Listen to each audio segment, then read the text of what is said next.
conseiller régional de la FTQ, Marc Maltais, est toujours en réflexion en ce qui a trait à sa candidature au Parti québécois dans Lac-Saint-Jean à la suite du départ d'Alexandre Cloutier. L'Almatois, qui rejette l'idée de se présenter à la partielle fédérale de Chicoutimi-Le-Fjord sous la bannière bloquiste, annoncera sa décision d'ici à la fin de semaine prochaine. Philippe Lheureux s'est entretenu avec lui un peu plus tôt. Monsieur Marc Maltais, merci d'être là. C'est un plaisir, M. Lheureux. Alors, premièrement, on entend beaucoup parler de vous récemment dans les médias pour un côté, peut-être une future carrière politique au provincial ou peut-être au fédéral pour le Bloc québécois, provincial, au Parti québécois. Vers lequel penchez-vous le plus présentement? En fait, je suis déchiré. J'étais ce matin d'ailleurs avec le caucus du Bloc québécois qui est réuni à Chicoutimi. C'est ma première famille politique, on peut dire. J'ai fait une campagne électorale cet automne sous la bannière du Bloc québécois. Maintenant, comme vous le savez, je suis en réflexion à savoir, est-ce que je m'envoie dans l'aventure provinciale dès la prochaine élection qui s'en vient cet automne? Donc, je suis toujours en réflexion. Et avec Alexandre Cloutier qui a fait une annonce de départ, êtes-vous intéressé par le Lac-Saint-Jean, cette circonscription-là? Très certainement. D'abord, j'y habite. Je suis un gars d'Alma, moi. Puis lors de la dernière campagne, qui est quand même récente, il y a 6 mois, je te dirais que sur le territoire de Lac-Saint-Jean-Est, le résultat était très bon. On a fait l'analyse ce qu'on appelle les boîtes de votation. Je vous dirais que j'ai à peu près la totalité que j'ai remportée. Maintenant, mon malheur dans la dernière élection, c'est que le taux de participation a été trop bas.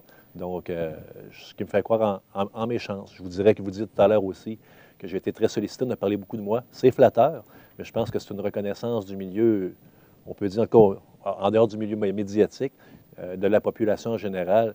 C'est un signe que je pense que les gens voient en moi peut-être la personne qui pourrait chausser. C'est une grosse pointure, M. Alexandre Cloutier. Mais comment avez-vous réagi lorsqu'il a annoncé son départ? Vous savez, M. Cloutier m'a appuyé dans la dernière campagne dont je faisais mention avec le Bloc québécois. Alexandre Cloutier, c'est un ami, en plus d'être un allié en politique. Je suis impliqué, en plus du syndicat, dans beaucoup de groupes communautaires. M. Cloutier est quelqu'un de très progressiste au sein du Parti québécois. Donc, c'était pour moi, je vous dirais, un deuil. D'ailleurs, mon nom a circulé très rapidement.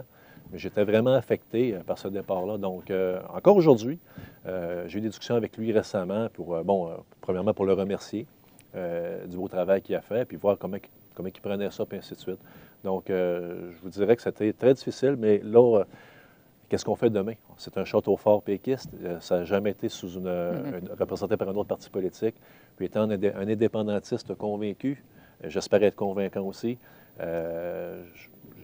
je ne voudrais pas laisser ça aux mains de la CAQ, peut-être. On entend parler d'une vague caquiste à 9 mois des élections. Ouais. Donc, je ne veux pas prendre de chance. Puis, je te dirais que ça va selon mes valeurs aussi. Donc, c'est ce projet-là. D'autre part, pourquoi le Parti québécois? C'est un parti qui, je pense, qui est composé d'une coalition. Des gens de gauche, des gens de droite aussi. On m'a parlé, entre autres, advenant un éventuel retour de M. Pellado, comment tu réagirais?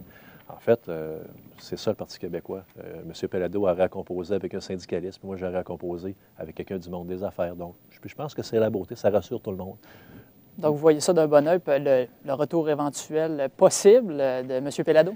Ce que je vois d'un bon oeil, c'est d'abord, c'est la démocratie. Hein. Si les gens pensent que M. Pellado peut aider à titre de député, je serais très heureux de ça. Ça sera aux gens à décider.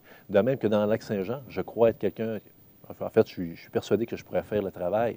Maintenant, ça sera aux membres du Parti québécois dans la circonscription de décider dans l'éventualité où il y aura une investiture.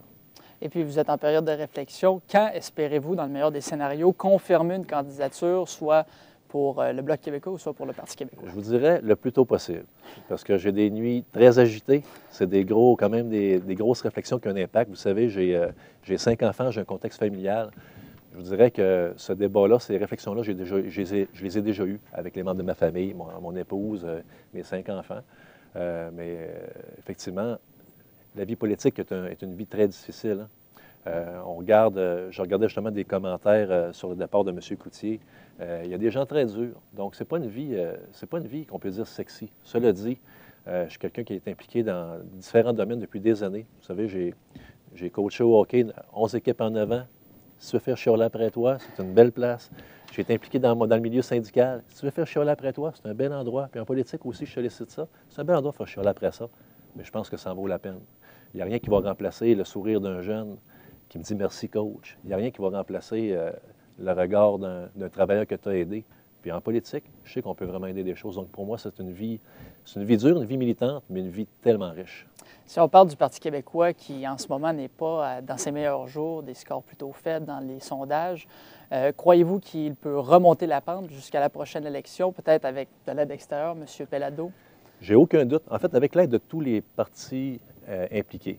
On se rappelle de la dernière élection où le Parti québécois avait déclenché alors qu'il était un gouvernement minoritaire. Les chances étaient presque impossibles qu'il soit battu. Pourtant, il l'a été.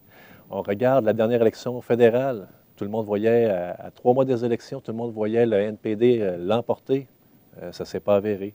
Donc, je vous dirais que je ne suis pas très... les sondages ne m'intéressent que très peu parce que en réalité, c'est dans une campagne que ça se passe. Donc, puis il y a 2 choses là-dedans. Quelles sont les chances du parti de l'emporter? Quelles sont les miennes? C'est des contextes très différents. Le contexte métropolitain, le contexte des régions est très différent. Donc, ce n'est pas quelque chose, je vous dirais, sur lequel je vais baser ma décision. Je ne suis pas un opportuniste. Vous savez, pour avoir brigué pour le Bloc québécois, il ne faut pas lire les sondages. Hein. Ça prend des convictions très profondes. Donc, en ce sens-là, je ne doute pas de mes chances de l'emporter, cela dit, mais encore là, ça sera, si je m'envoie dans cette aventure-là, ça sera aux membres de décider si ça sera moi ou peut-être un autre qui va représenter cette très belle circonscription. Bien, merci beaucoup, M. Maltais. Merci, M. L'Heureux.